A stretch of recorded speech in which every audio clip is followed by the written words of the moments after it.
On June 8, 1967, during the height of the Six-Day War, Israeli forces launched a deadly attack on the USS Liberty, a clearly marked American Navy intelligence ship in international waters. The assault, lasting over an hour, killed 34 Americans and wounded 171. Though Israel claimed it was a case of mistaken identity, survivor testimonies, intercepted communications, and declassified documents have long challenged that narrative. This essay explores the events of that day, the evidence suggesting the attack was intentional, and the lingering allegations of a US government cover-up that followed. What really happened to the Liberty remains one of the most contested and disturbing questions in modern military history.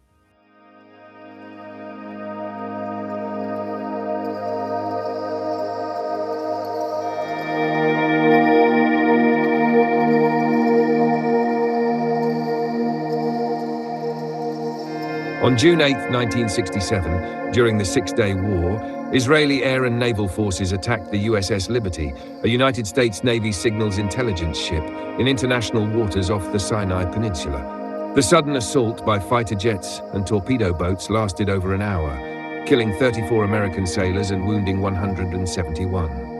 In the aftermath, the Israeli government formally apologized and claimed the attack was a tragic case of mistaken identity amid the fog of war. Israeli officials said their pilots and boat crews had misidentified the Liberty as an Egyptian vessel, specifically the antiquated Egyptian freighter El Qusair, and that communication lapses prevented proper identification. The Johnson administration, while privately outraged, did not officially challenge Israel's explanation. A joint US and Israel communique stated the attack was the result of error and nothing more. And the US accepted Israel's apology, along with financial compensation for the victims and the damage.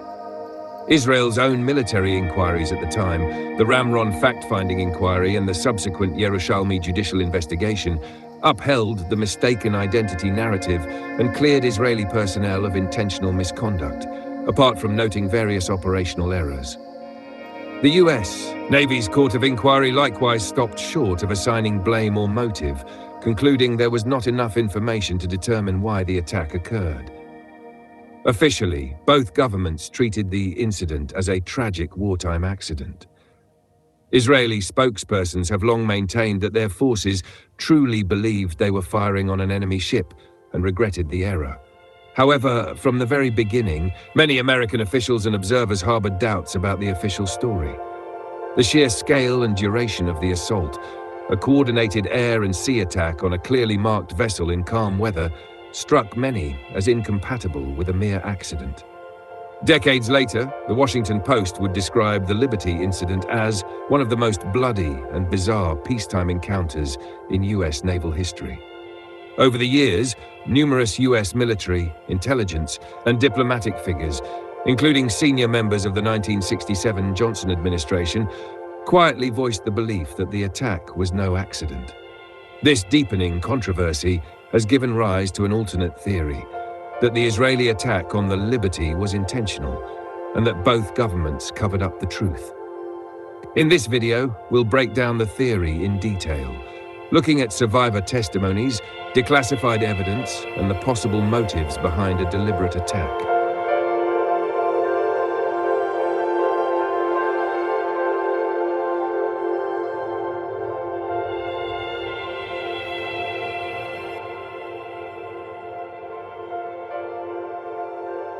The USS Liberty, AGTR-5, was a World War II-era cargo ship converted into a technical research vessel for the NSA, essentially a floating signals intelligence platform bristling with antennas.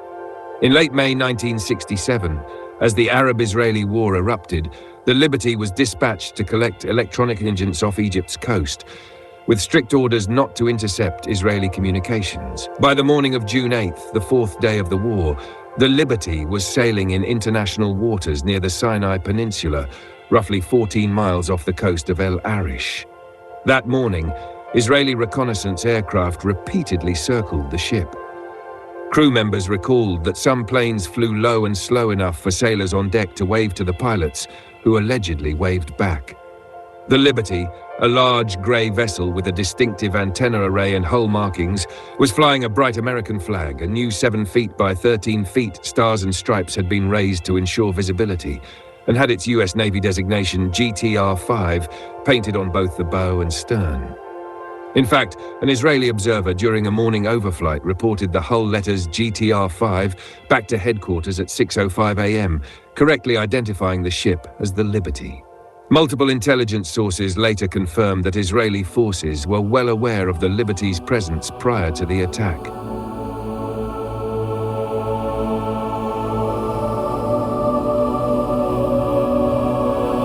Tensions were high on the Sinai front. Around noon on June 8th, Israeli army units at El Arish, just inland from the Liberty's position, came under bombardment, and an Israeli officer reportedly, and incorrectly, signaled that an enemy ship might be shelling them from offshore. In reality, the Liberty was the only ship in the area, and it wasn't firing anything. As a lightly armed intelligence vessel, it carried only a few 50-caliber defensive machine guns. Any shelling at El Arish likely came from Israeli or other land-based fire, but this confusion may have planted the seed for what followed. Shortly after noon, Israel's naval headquarters in Haifa correctly identified the vessel off El Arish as the USS Liberty, an American ship, and relayed this to operational commands. Yet stunningly, this crucial information was never passed down to the frontline pilots and boat crews. Israeli investigations later admitted that a chain of command failure caused the Liberty's identity to be lost in the shuffle for several hours. As a result, by early afternoon, Israeli forces were primed to treat the unidentified ship as hostile.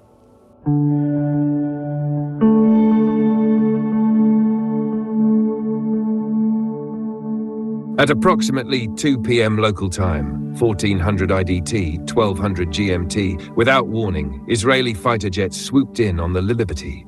The first wave consisted of Mirage 3C jet fighters with their external markings removed or obscured.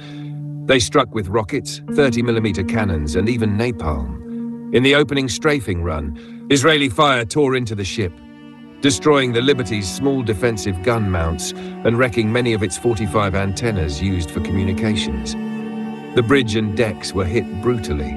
Crewmen recalled the deck turning into an inferno as napalm canisters engulfed the area in flames. Ensigns and sailors who had been sunbathing scrambled for cover, many already cut down by shrapnel. Captain William McGonigal, the Liberty's commanding officer, was severely wounded by fragments, but remained at his post on the bridge, directing defense efforts and damage control. Within minutes, the Liberty was a scene of carnage. Bulkheads spattered with blood and shrapnel, communications gear destroyed, and fires raging topside. Despite the onslaught, the crew fought back in any way they could. Petty officers frantically jury-rigged radios and antennas to send a distress call. Electronic jamming from the attacking jets complicated their efforts. Israeli forces were jamming US Navy emergency frequencies, an act that later drew intense scrutiny, as it implied prior knowledge of the Liberty's identity and communication bands. Eventually, the radioman managed to transmit an SOS. "Any station, this is Rockstar. We are under attack by unidentified jet aircraft and require immediate assistance."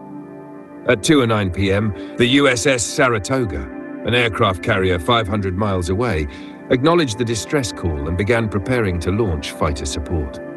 Meanwhile, the air assault continued in waves. After the Mirage fighters had expended their ammunition, Israeli Super Mystère fighter bombers made additional attack runs, dropping 500 and 1,000-pound bombs and more napalm. The blasts tore massive holes in the hull and set new fires across the ship. Survivors later counted more than 30 attack sorties by at least 12 Israeli aircraft. US Navy analyses later recorded 821 shell holes in the Liberty's hull and superstructure from the air assault alone. During the attack, Navy Chief Petty Officer Marvin Nowicki, aboard a US EC-121 electronic surveillance plane high overhead, intercepted Hebrew radio chatter. He and other Hebrew-speaking crew members were stunned to hear Israeli pilots referencing an American flag on the ship below. According to Nowicki's account, one excited Israeli pilot radioed, "Great, wonderful, she's burning," while another mentioned seeing an American flag, yet the attack continued. These intercepted communications strongly suggested that the Israeli pilots knew the ship was American, even as they pressed the assault. These airborne intercepts remained classified for decades and are a key point of contention discussed later.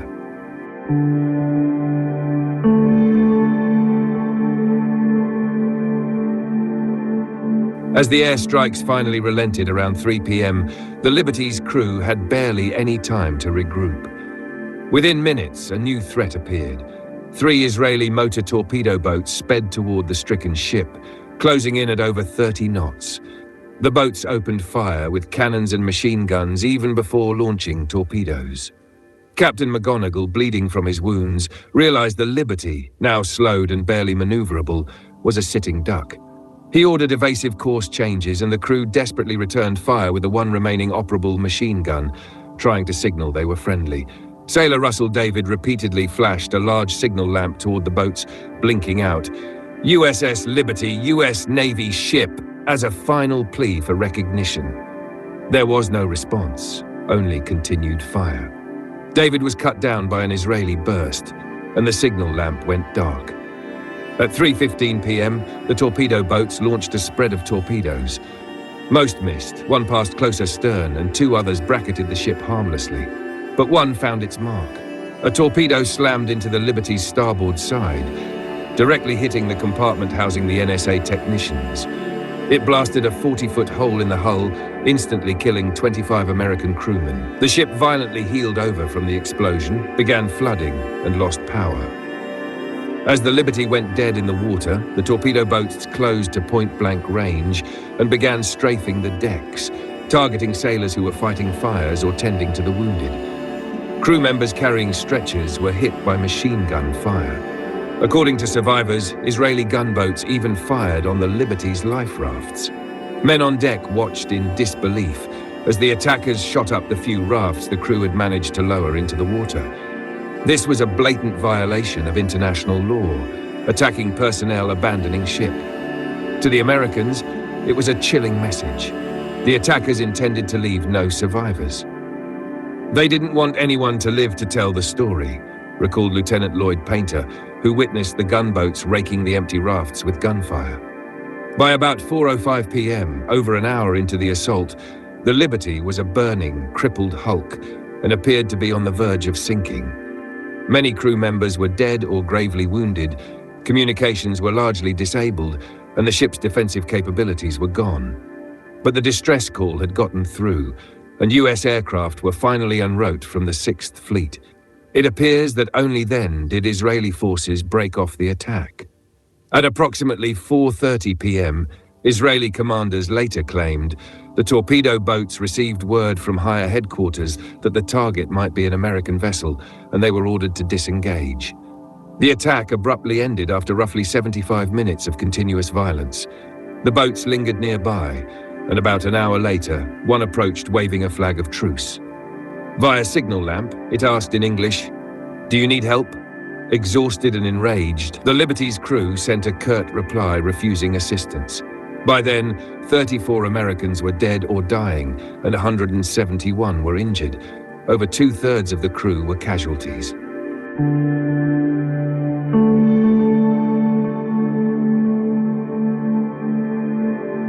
The USS Liberty somehow remained afloat thanks to the crew's heroic damage control efforts led by Captain McGonigal, who, despite his wounds, managed to save the ship from capsizing. US 6th Fleet aircraft that had been launched to assist, including fighter jets from the carriers USS America and USS Saratoga, were controversially recalled mid-mission on direct orders from Washington, even as the Liberty's distress calls were being received. This unprecedented recall of rescue aircraft and the rationale behind it remains a subject of heated debate, which will be addressed later. It wasn't until around 5:25 p.m., roughly an hour after the attack had ended, that the first US Navy ships, destroyers from the 6th Fleet, were finally dispatched to aid the Liberty. Throughout the night of June 8 to 9th, the surviving crew tended to the wounded and worked tirelessly to keep the battered ship afloat. The following day, US destroyers and medical teams arrived on the scene. They evacuated the most seriously injured by helicopter and provided critical damage control assistance. Remarkably, the Liberty remained seaworthy enough to limp to Malta under her own power for repairs. A now famous photograph taken as the ship arrived in Valletta captures the devastation. A massive torpedo hole in her side and scorched, twisted metal across her decks. In the immediate aftermath, Israel formally informed the United States that its forces had mistakenly attacked a US ship and expressed regret. The Johnson administration, focused on ending the Six-Day War and preserving US-Israel relations, responded cautiously. Publicly, President Lyndon B. Johnson accepted Israel's apology and explanation. Privately, however, Johnson and his top aides were both stunned and outraged that Israel had assaulted an American vessel. At first, Johnson even suspected Soviet involvement until Israel admitted responsibility. Within 24 hours, both nations moved swiftly to de-escalate. Israel's prime minister issued formal apologies and offered financial compensation, while US officials reassured Israel of continued friendship, even as they quietly began seeking answers.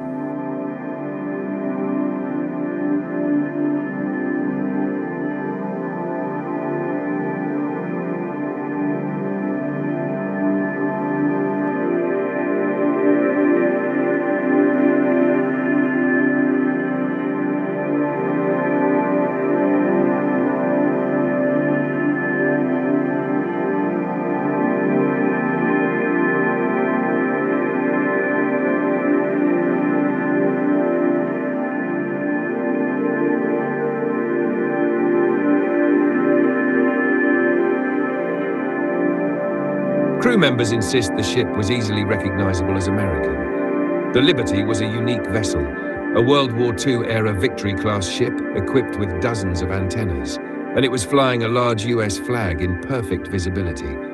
According to multiple crew members, the flag was fresh and prominent, standing straight out in the wind on a clear, sunny day.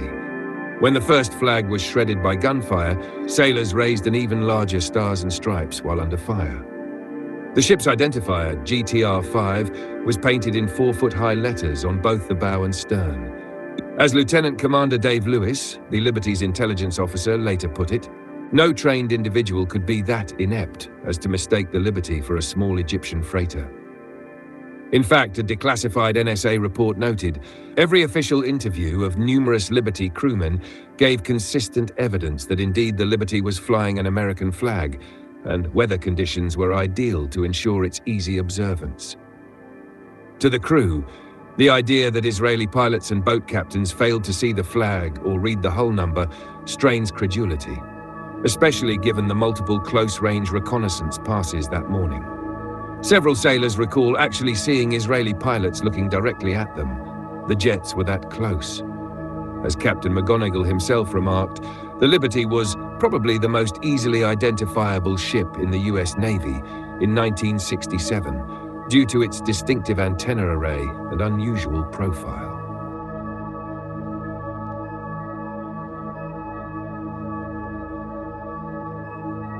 Survivors emphasized that this was not a single burst of friendly fire, but a sustained multi-stage assault.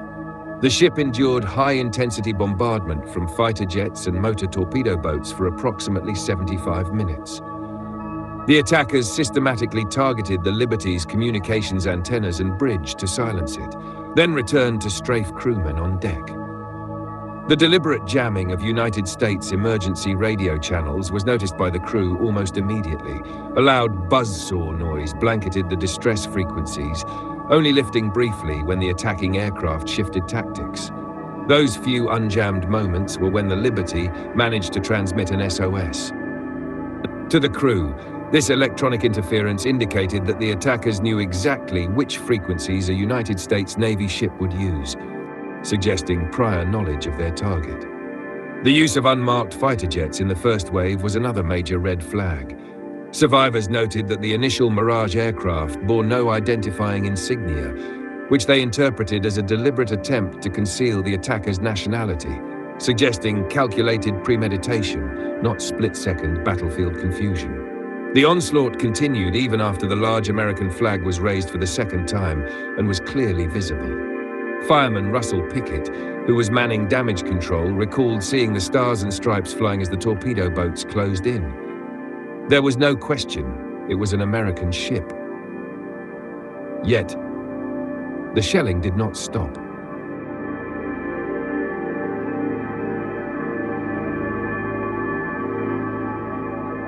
Perhaps the most chilling testimony is that Israeli forces fired on Liberty sailors even as they tried to save themselves. Multiple crew members testified that the torpedo boats machine-gunned the life rafts the Americans had lowered into the water. Joseph Meaders, a United States Navy intercept analyst and Liberty survivor who was manning a signal flag during the attack, stated, "We put over 3 life rafts for the wounded. The Israeli boats picked up 2 and shot the hell out of the 3rd. At close range." This act left no means of escape for the most severely injured men if the order to abandon ship had been given. In Meader's view, destroying the life rafts was a clear indicator that the attackers intended there to be no survivors.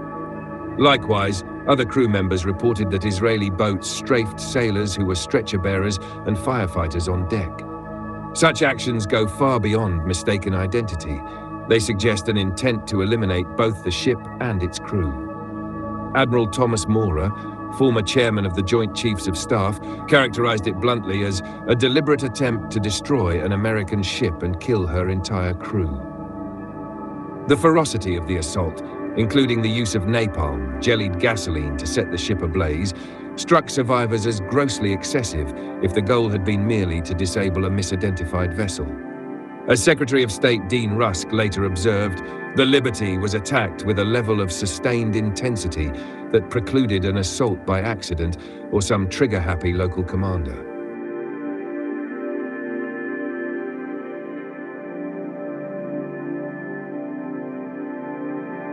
Some of the most compelling and controversial testimony has come from United States intelligence personnel who were not aboard the Liberty but had access to intercepted communications. In the 1990s, former United States Ambassador to Lebanon, Dwight Porter, revealed that he had seen transcripts of Israeli communications during the attack. According to Porter, as reported by journalists Roland Evans and Robert Novak, an Israeli pilot notified his base, "It's an American ship," to which the ground controller allegedly replied, "Never mind, hit it." 2 other National Security Agency intelligence officials, Oliver Kirby, who was the deputy director of the NSA in 1967, and Major General John Morrison, later corroborated that they had seen or heard intercept evidence suggesting Israeli forces knew their target was American. "I'm willing to swear on a stack of Bibles that we knew they knew," Kirby told the Chicago Tribune in 2007. Similarly, the account of Marvin Nowicki, declassified decades later, confirms that the United States EC-121 reconnaissance aircraft flying overhead recorded Israeli radio chatter, acknowledging an American flag on the ship during the attack. These pieces of evidence, pilots identifying the ship as American and being told to proceed regardless, bolster the crew's conviction that the attack was deliberate. Notably, the National Security Agency itself, which rarely comments on such matters, has released documents and oral histories in which its top officials expressed strong doubts about Israel's explanation. NSA Director Lieutenant General Marshall Carter, interviewed in 1988, stated the attack couldn't be anything else but deliberate. His deputy at the time, Louis Tordella, wrote a memo shortly after the attack, calling Israel's explanation unbelievable, and suggesting the assault may have been intended to prevent the Liberty from carrying out its intelligence-gathering mission.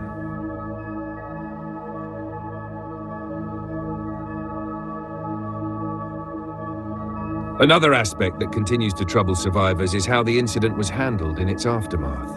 Several crew members recall being ordered to remain silent about the attack.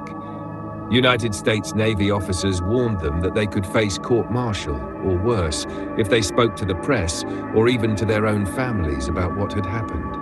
Lieutenant Lloyd Painter remembered receiving a direct warning that discussing the attack was strictly forbidden. This gag order, though possibly intended to protect classified mission details during an ongoing war, had the unintended effect of fueling suspicion that a cover-up was underway. Indeed, no Liberty survivors were allowed to testify openly before Congress. The Navy's official inquiry lasted only a week and focused primarily on evaluating the crew's performance rather than investigating Israeli intent. Many survivors felt the inquiry was a whitewash. Notably, it did not summon any Israeli personnel or senior United States officials for questioning. As the years went by, Liberty veterans formed an association and began persistently calling for a more thorough accounting of the events. They point out that the Liberty incident remains the only peacetime naval disaster involving major American loss of life that never received a congressional investigation. To the men who lived through it, this lack of scrutiny only deepens the belief that the truth was deliberately buried. In some survivor accounts, supported by statements from United States intelligence personnel and even some Israeli sources, paint a picture of an attack knowingly directed at an American ship and carried out with lethal intent. The crew's perspective is perhaps best captured by Captain William McGonagall's own later admission. Although he spent years trying to believe the attack had been a pure error, he ultimately could not. In 1997, on the 30th anniversary of the attack, Captain McGonagall joined his crew in calling for a full and open investigation, stating that he no longer accepted the official explanation of a tragic accident.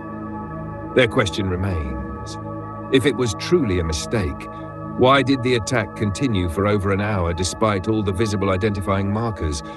And why were the survivors silenced instead of heard? These unresolved questions set the stage for a deeper exploration into why Israel might have intentionally attacked a United States ship, and what motives could possibly explain such a shocking and risky decision.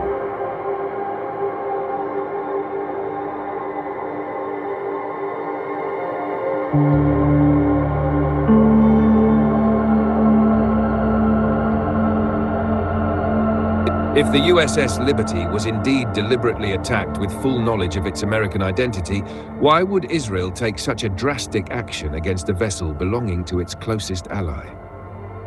Over the years, investigators and historians have proposed several, sometimes overlapping theories.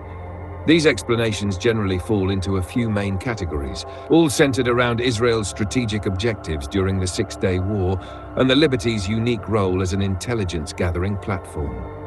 In this segment, we explore the leading motive theories, ranging from concerns over operational security to the suppression of evidence related to alleged Israeli war crimes, and even the possibility of a false flag scenario.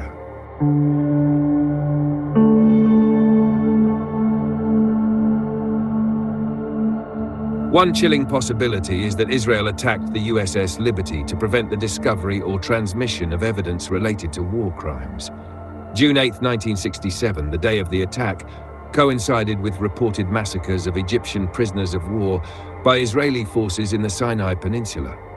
Around midday, Israeli paratroopers had overrun Egyptian positions at Ras Seda, also spelled Ras Sudar and El Arish. Later investigations by journalists and historians allege that dozens of unarmed Egyptian prisoners of war were executed at those locations on that same day. The Liberty's mission was to monitor military communications in the conflict zone, making it plausible that the ship could have intercepted Israeli radio traffic related to these atrocities.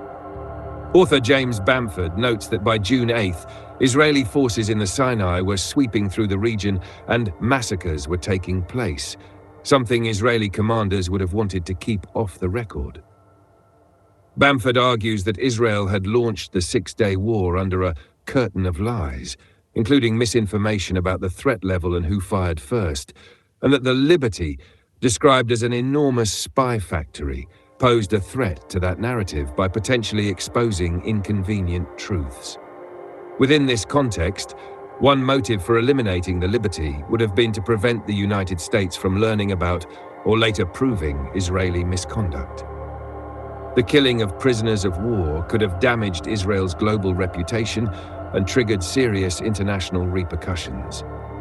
Since the Liberty was actively eavesdropping on battlefield communications, any intercepted evidence of such massacres would have been extremely damaging if revealed. Advocates of this theory point to testimony from Israeli filmmaker Ram Lovi, who stated that stories of the Ras Seda massacre were suppressed in Israel for decades. By sinking the Liberty and destroying its intelligence equipment, Israel may have hoped to eliminate any record of these war crimes. A 2023 analysis summarizing this view concluded that Israel attacked the Liberty to conceal its war crimes, particularly the Ras Seda massacre and the killings at El Arish. While some physical evidence, such as mass graves, has emerged to support claims of massacres, direct proof that the Liberty intercepted related communications has not been declassified. Still, the timing, location, and circumstances form a compelling argument. The Liberty was in the right place at the right time to overhear highly sensitive and potentially incriminating information, giving Israel a brutal incentive to silence it.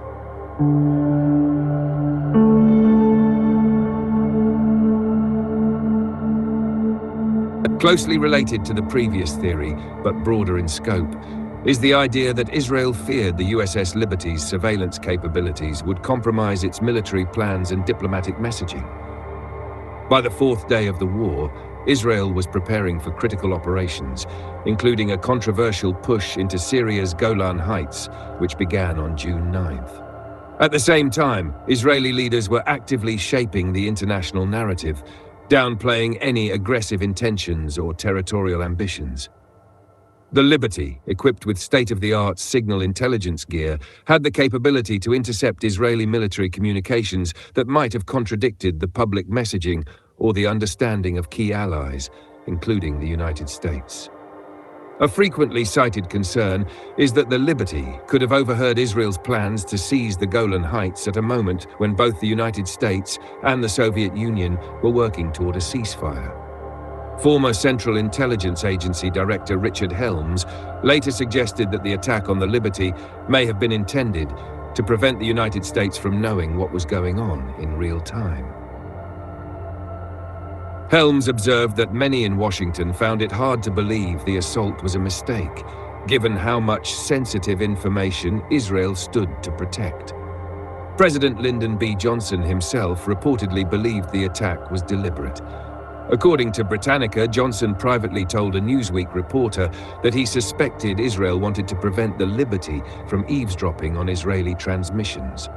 Similarly, Secretary of State Dean Rusk and others suspected that Israel wanted a free hand to operate in the Sinai and Golan Heights without United States intelligence monitoring their actions.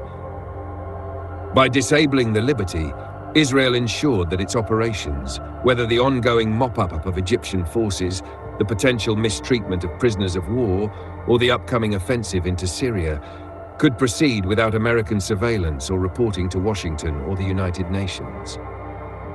In essence, the Liberty's presence posed a direct threat to Israel's operational security during a pivotal phase of the war. As The Guardian later summarized in its investigation, the Liberty had sailed into this sea of deception and slaughter, and any instrument capable of piercing the smokescreen of Israel's wartime secrecy had to be frustrated.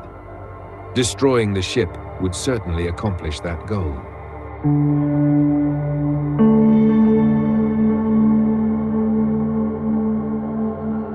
Perhaps the most explosive theory is that elements within the Israeli leadership intended to sink the USS Liberty completely and blame the attack on Egypt, thereby drawing the United States into the war on Israel's side. While often dismissed as a conspiracy theory, this idea has been seriously considered by several high-ranking American officials and was explicitly raised in the independent 2003 Mora Commission report. According to this scenario, had the Liberty gone down with all hands, and had there been no survivors left to identify the attackers, Israel could have plausibly claimed that Egyptian forces or Egyptian-supplied torpedo boats were responsible. At the time, relations between the United States and Egypt were already strained. A perceived Egyptian attack on a US naval vessel could have provoked American military retaliation and drawn the United States into the conflict on Israel's behalf. Admiral Thomas Moore and others speculated that the Israeli government may have calculated that the Lyndon B. Johnson administration, already sympathetic to Israel, would likely respond by targeting Cairo or otherwise intervening against Egypt if American servicemen were killed in an Egyptian attack. Retired Admiral Lawrence Guice of the 6th Fleet later recounted that when he protested the order to recall US rescue aircraft, Secretary of Defense Robert McNamara told him the jets were turned back on direct orders from President Johnson, explaining that Johnson did not want to embarrass an ally or risk escalating the war. In one controversial account, Guise claimed Johnson said he didn't care if the ship sank, he would not embarrass his allies. While that quote is second-hand and its accuracy disputed, it suggests that top US leadership was focused on avoiding conflict with Israel, potentially undermining the false flag theory. Still, the Mora Commission found it entirely conceivable that Israel's intent was to create a pretext for US involvement. Speaking at a Capitol Hill conference in 2003, Admiral Mora stated one possible motive was that Israel intended to sink the ship and blame Egypt to bring the United States into the 1967 war on Israel's behalf. Notably, during the attack, when the Liberty's SOS finally reached the US Navy, the Sixth Fleet initially assumed Egyptian forces were responsible. Fighter jets were quickly armed for a potential strike on Egyptian targets in retaliation. One researcher even uncovered claims, still debated, that American fighter jets were scrambled from the USS America with nuclear weapons on standby, part of contingency plans to strike Cairo if Egypt was confirmed to have sunk the Liberty. If true, this terrifying scenario suggests that the Liberty's survival may have prevented a possible World War III-level flashpoint. While definitive documentary proof of a false flag plot has not surfaced, the details of the attack have led many to believe the ship was intended to be sunk without survivors. The deliberate jamming of American distress frequencies, the destruction of the Liberty's communications antennas, the targeting of life rafts, all point to an attempt to eliminate the ship swiftly and erase all traces of the incident. Only the crew's extraordinary valor and quick action prevented the vessel from sinking. Proponents of the false flag theory argue that once the ship remained afloat and American rescue forces were converging on the area, Israel had no choice but to admit to the attack and claim it was a tragic mistake. In short, this theory suggests that Israel gambled on the idea that sacrificing a friendly ship, if blamed on an enemy, was worth the reward of securing full US military support. That gamble failed only because the Liberty survived and managed to get its distress message out in time.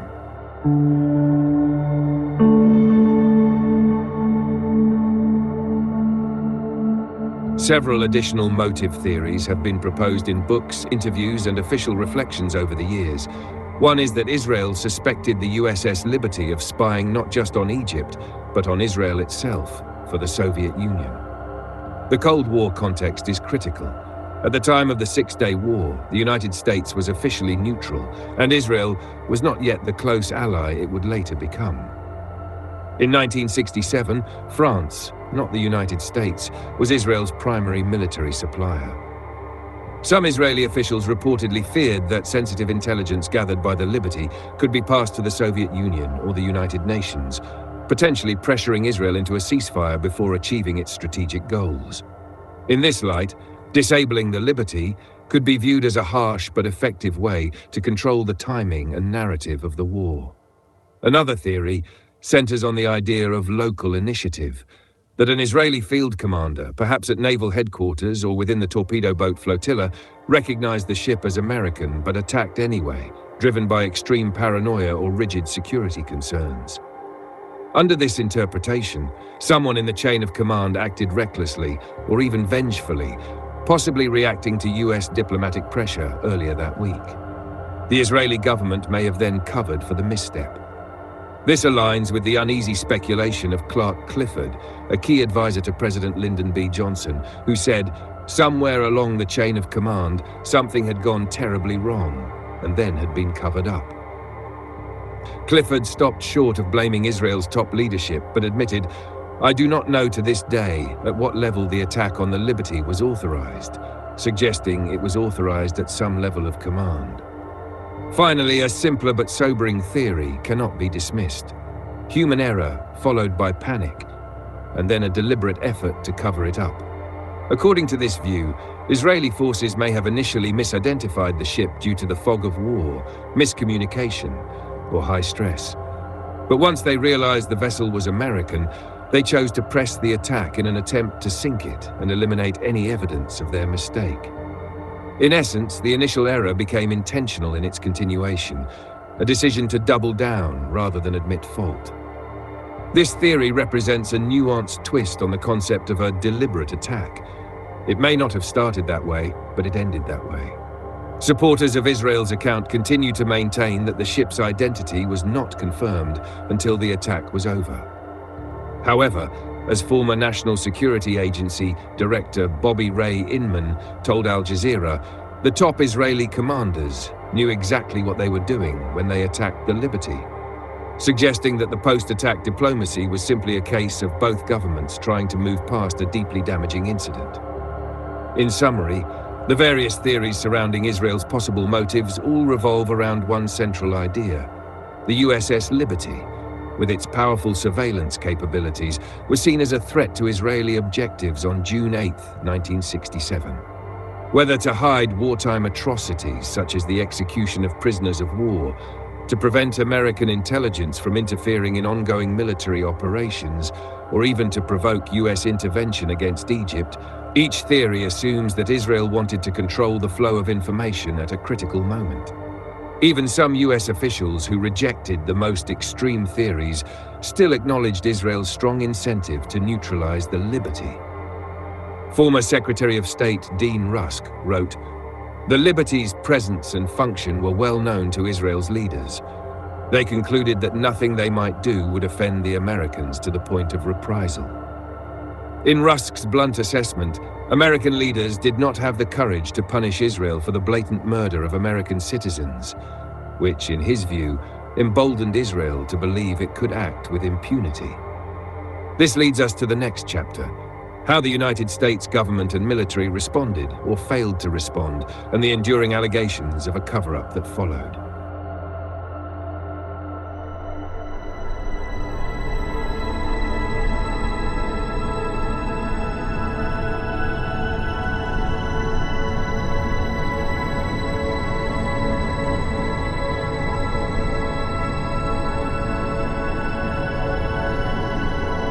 In the immediate aftermath of the attack, the United States government adopted a posture of cautious acceptance.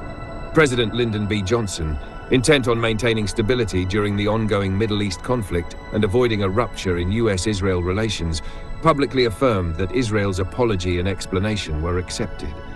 In his memoir, he later referred to the incident as a heartbreaking mistake that he believed hurt Israel as much as it hurt America. Privately, however, many US officials were deeply disturbed. Secretary of State Dean Rusk was outraged, drafting a diplomatic note to Israel on June 10 that described the attack as an act of military recklessness, reflecting wanton disregard for human life. As noted earlier, both the Joint Chiefs of Staff and senior leaders at the National Security Agency were convinced the attack had been deliberate. Yet, for reasons still debated today, the Johnson administration chose not to confront Israel directly or aggressively. No Israeli officials were fired or publicly reprimanded. Instead, over the following years, Israel paid approximately $6.7 million in compensation to the families of the American sailors who were killed or wounded, and another $6 million for damages to the ship.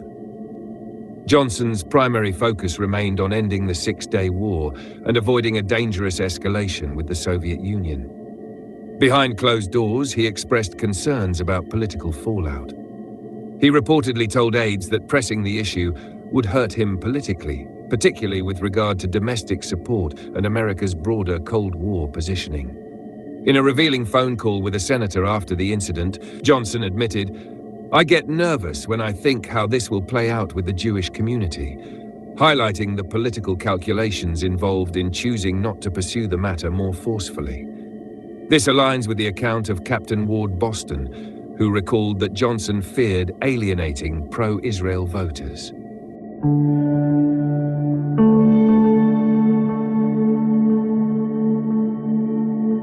The only official US investigation into the attack on the USS Liberty was conducted by the Navy Court of Inquiry, convened in June 1967 under Admiral Isaac Kidd and legally guided by Captain Ward Boston. The inquiry was completed in just 10 days, a remarkably short time frame for an incident of such magnitude. The investigation primarily focused on establishing the facts of the attack and evaluating the actions of the Liberty's crew. The final report, issued on June 18, 1967, praised the crew's heroism and confirmed that the ship was clearly marked as a US Navy vessel operating in international waters. However, when it came to determining why Israel attacked, the court was notably cautious. It concluded that available evidence combines to indicate the attack on Liberty at Jar 5 was in fact a case of mistaken identity, while also acknowledging that it had insufficient information from the Israeli side to make a definitive judgment. In the decades that followed, troubling new claims emerged about political interference. Captain Ward Boston, the lead legal counsel for the inquiry, later broke his silence and alleged that President Lyndon B. Johnson and Defense Secretary Robert McNamara had ordered Navy investigators to conclude the attack was accidental, despite overwhelming evidence to the contrary. In a sworn affidavit in 2003, Boston stated that he and Admiral Kidd had been directed to follow the official narrative of mistaken identity. He described the investigation as a sham, one of the classic all-American cover-ups. Before his death, Admiral Kidd allegedly confided to several Liberty survivors that he believed the attack was deliberate, but that he was not permitted to say so publicly. If these accounts are accurate, they suggest that the US government prioritized diplomatic relations over truth and accountability, choosing political expediency over justice for the crew of the Liberty.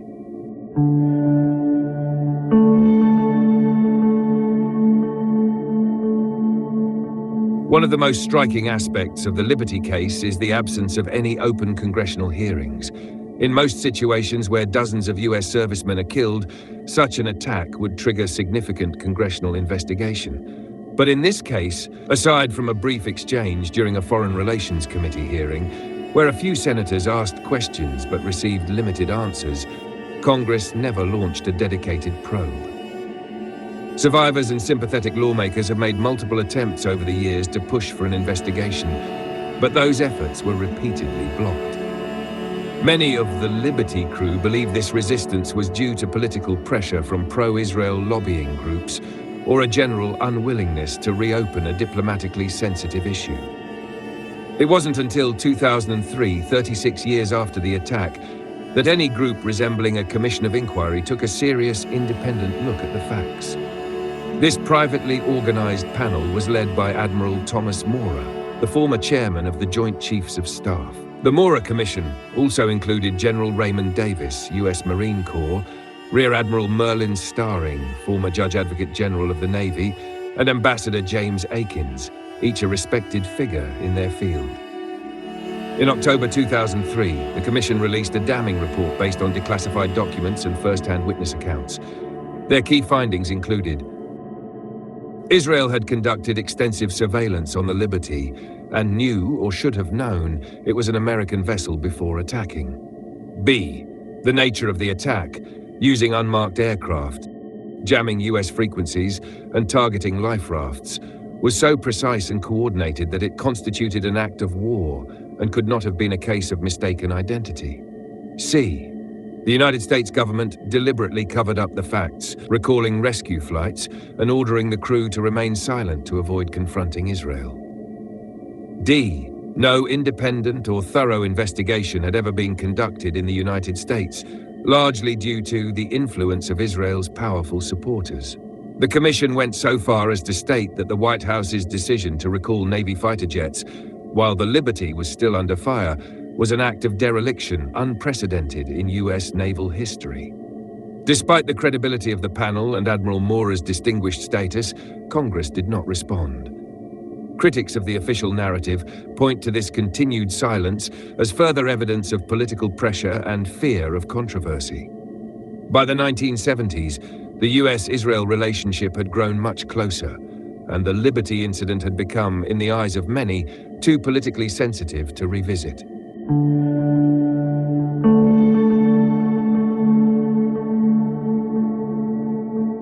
Several officials from 1967 later admitted they felt constrained in how they could respond to the USS Liberty incident.